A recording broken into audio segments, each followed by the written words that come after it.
Well, welcome once more. Good morning, everyone. Today, this is the fourth in this series I'm doing, looking at different themes from Dietrich Bonhoeffer's book, The Cost of Discipleship. And today, we're looking at, I think it's chapter 14. It's called The Hidden Righteousness. And in the the first 3 weeks, I kind of started with the main themes at the beginning, which is the cheap grace, the discipleship and the cross, which is the command to follow. It was a little bit heavy, and he kind of starts out heavy.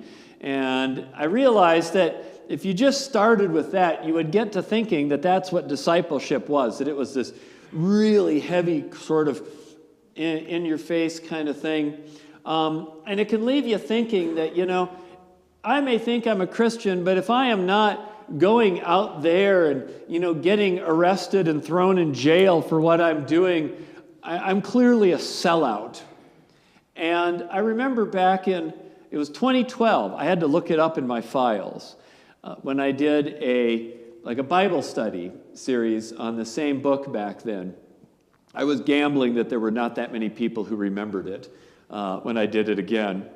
But we all kind of got done with it, and I was looking around just asking kind of what is your impressions, and a lot of people were sitting there saying, man, I just feel like I'm not a good Christian after this. I just feel like I'm a lazy sellout, like I just am not really a disciple. I have not risen to the challenge. I have not borne my cross. And I was like, my goal wasn't to try to make you all feel guilty, because as you know, my sort of beef with sort of guilt religion is that it can incentivize you to simply want to make the guilt go away by simply not participating in it anymore. And that isn't the goal of what Bonhoeffer or what Jesus was doing in his call to discipleship. He wasn't trying to do this whole sort of make you feel guilty so that will motivate you. I'm not terribly confident how much guilt does motivate us, but maybe that's for another sermon.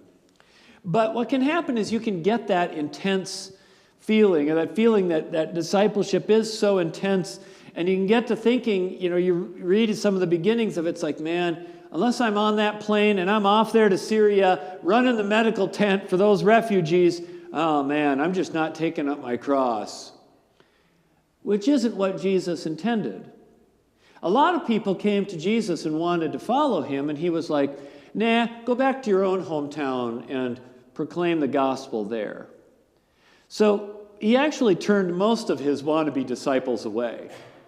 But what we get is the stories of the people who wanted to follow but weren't quite ready to do it. And it makes sense that if you were in Jesus' day and in Jesus' time, and Jesus has got his disciples, and he's roaming around from town to town and place to place, and somebody comes up and says, I want to follow, that naturally he's going to say, look, you got to be willing to cut some ties and get rid of your stuff, because this stuff is going to burden you. If we're going to go around from town to town, we aren't bringing kids along with us while we do this. It's way too dangerous.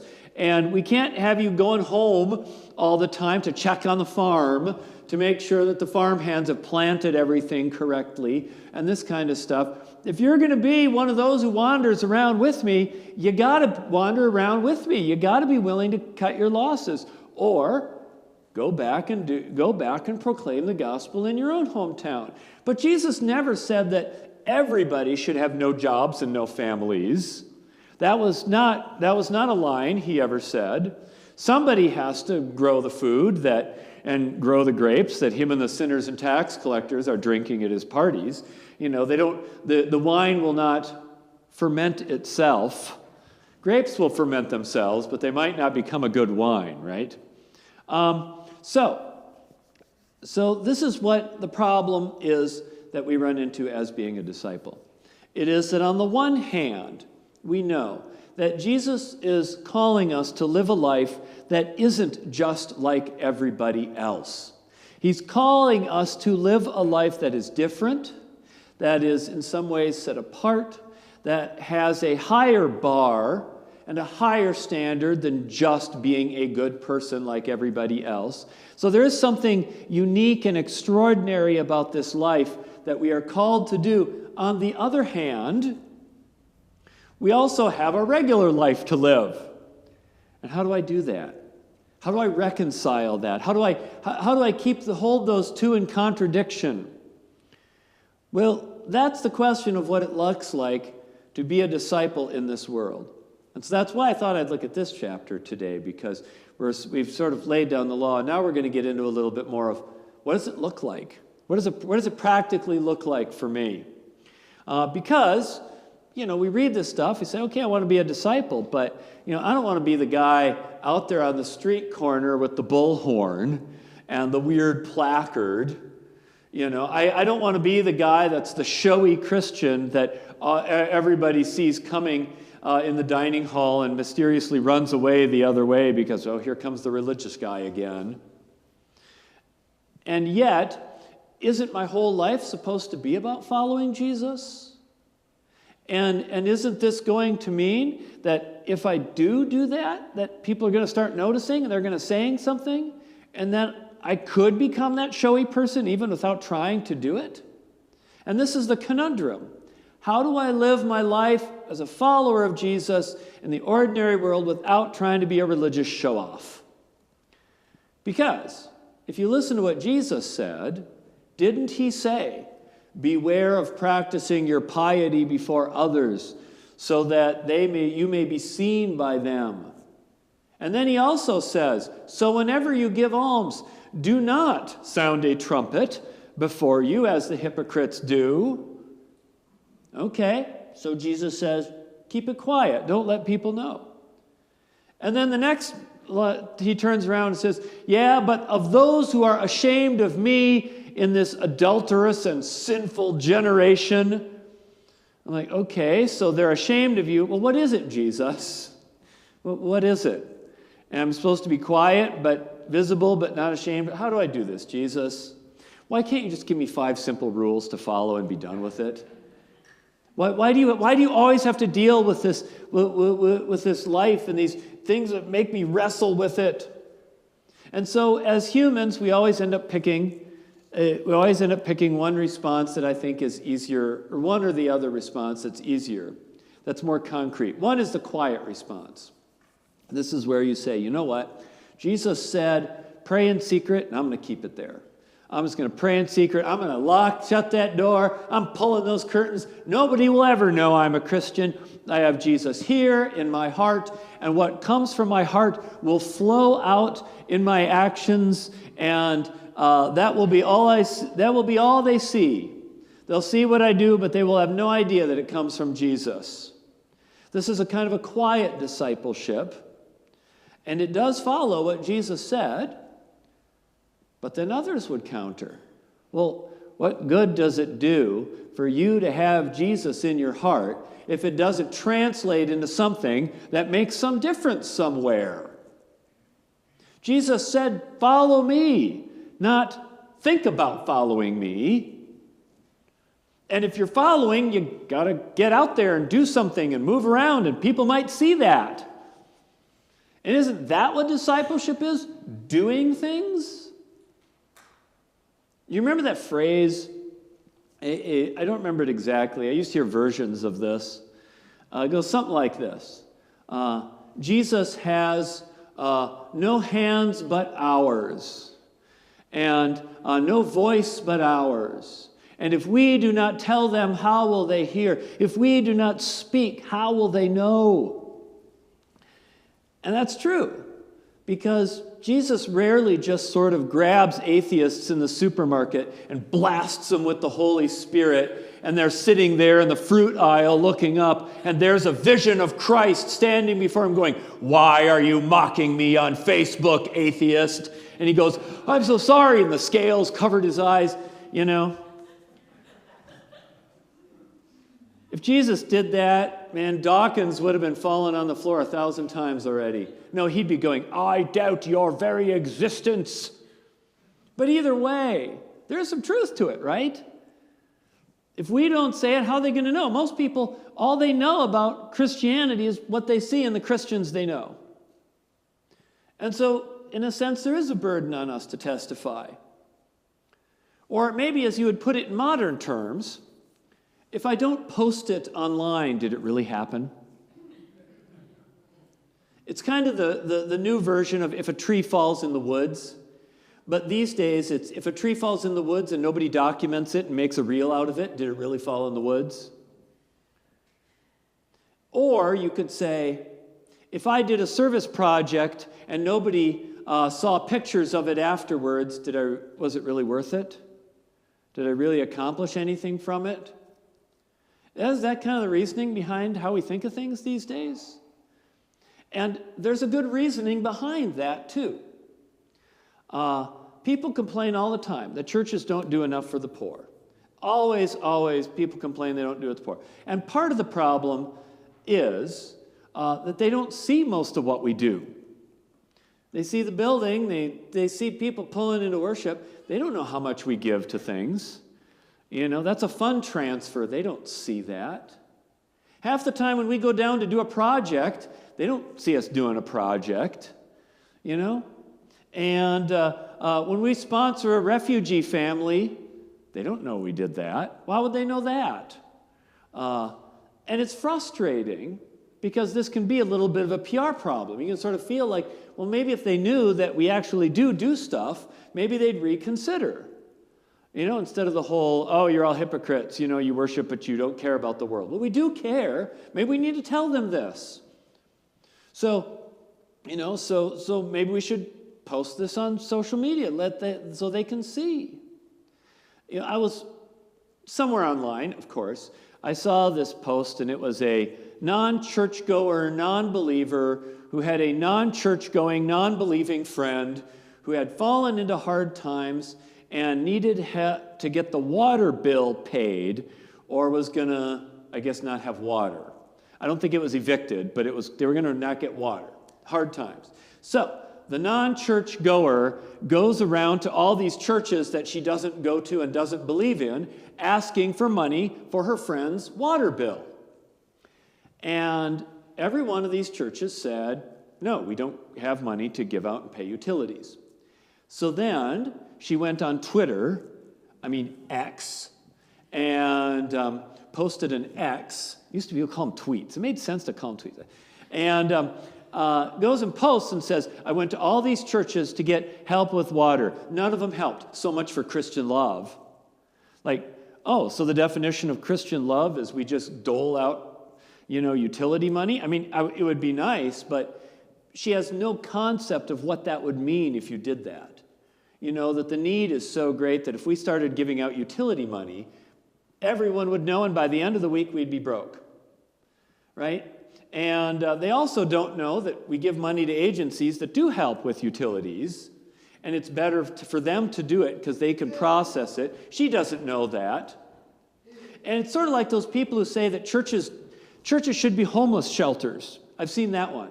Churches have these big empty buildings during the week. You should all be homeless shelters. And I'm like, oh, did you ask the neighbors what they feel about that? Did you call the insurance company to see what that's going to do to our insurance rates? Did you talk to the fire department, the health department, the zoning department? Oh, man. No. I'll just post an X that says churches don't do enough for homeless. Well, you don't know what we do. So it gets real easy to say, hey, why don't we show them what we do? So when we go down to Primavera and we cook meals, let's get some pictures of it so then they'll see that we do this. And the concept behind it isn't bad. And I know this because I've kind of by default ended up being the church social media manager, which was something I was well trained in back in the 90s in seminary, right? Back when the internet, when these things called websites were still new, they said, one day this thing will come called Instagram and you'll need to make pretty little squares with Bible verses on them. If you see those squares, I'm the one who did it. So we learn as we go, we adapt, but, and I've done that. I've gone and done service projects and posted pictures. We went out to Roadrunner Elementary a while ago. And the principal, God bless her, she handed a whole bunch of volunteers exterior red paint to paint pillars. I'm like, you are really trusting a bunch of volunteers to not kick over a bucket of paint. And I took a picture of everybody when we were done. I posted it. But I do have a rule. And one of my rules is you don't ever post pictures of the people you're serving. And part of that is I don't want to sort of objectify in a way. And we were there on a Saturday, no kids. You know, I would avoid posting pictures of other people's kids anyways. That would be another rule. But, I mean, a lot of the places you go, you just plain can't photograph, and there's really good reasons for that. You don't photograph the homeless guys at the shelter. You definitely don't photograph the women at the women's shelter, right? That needs to be deep, dark secret. Nobody needs to know who they are because they actually have exes who will hunt them down. It's a legitimate concern, aside from just objectifying people. So I stick with that rule. And all that said, it limits what you can do in terms of trying to show the world the good that we do through our discipleship. And so it puts a limit on what we can do to tell people, and I guess maybe that's just the burden we have to bear. But when you go out to serve, the purpose of serving should be to do good for the people who need it. It shouldn't be in order to get a photo op. There is a fine line somewhere between serving and taking a photo and serving in order to take a photo. If you fall into the second one, you're not a church, you're an influencer. I'm not going to the Grand Canyon to see the canyon. I'm going to the Grand Canyon to increase my likes. So I'm going to climb over the fence that says, do not climb over this fence, and stand on the edge and go, while everybody's going, come back, come back. If you do the thing in order to get the photo, you're an influencer. And then you're doing your prayers with trumpets in front of everybody else. So, all right, let's reel this back in. Let's get back to Dietrich Bonhoeffer. He finally, like I say, I'm up to like chapter 14 in the book as I'm following along. So it took a little ways to get here, but we're getting to some of the practical questions, which is going to be, what does it look like to be a disciple? How do I actually live this, when the rubber hits the road? And he is well aware of the problem, even back in the 1930s, of people serving for attention and doing things to get attention. And yet, when you look at his own life, as a guy who talks about this, and somebody that we look up to, he wasn't a huge attention seeker. It tended to follow him. I mean, he taught his classes. He was a parish pastor for a while. He used to speak at conferences. So there's a public side of that work. But the part of his life that we remember the most isn't the lectures he gave in London. It's the fact that he was a part of a plot to kill Hitler and end up getting killed for that. But nobody knew about that until after he died, because he kept that all a secret. And the large reason is because that was what you do. Well, when you join a plot, you don't trumpet it to the world. Hey, Himmler, I'm in a plot to kill you, And the other thing was his job. Is what he had done in order to get access is he joined German military intelligence. So he enlisted in the I think they called it the Abwehr, and so that gave him clearance to go traveling. And so then what he would do is he would be working for the Nazis and then go to church conferences in Sweden, which was neutral at the time. And so what the Germans wanted him to do was to bring back intel about the Allies from his church conferences, but what he really was doing was giving German intel to the Allies at the church conferences. Although I'm sure he had to bring some back, because if you don't bring anything back, they're going to wonder what you're doing, right?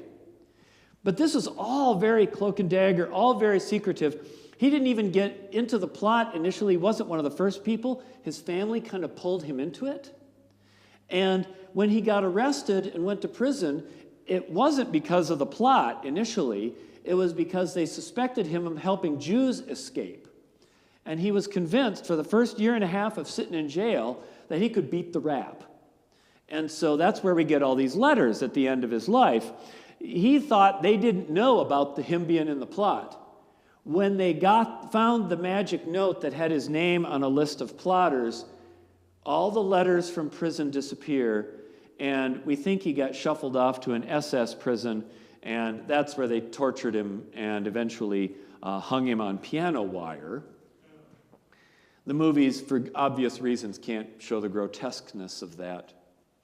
But all this stuff he did was all secretive. It was all quiet. He bore his cross and he did the discipleship in a way that was unseen, and nobody saw it till later. All they saw was the theology, the stuff he wrote, the sermons he gave.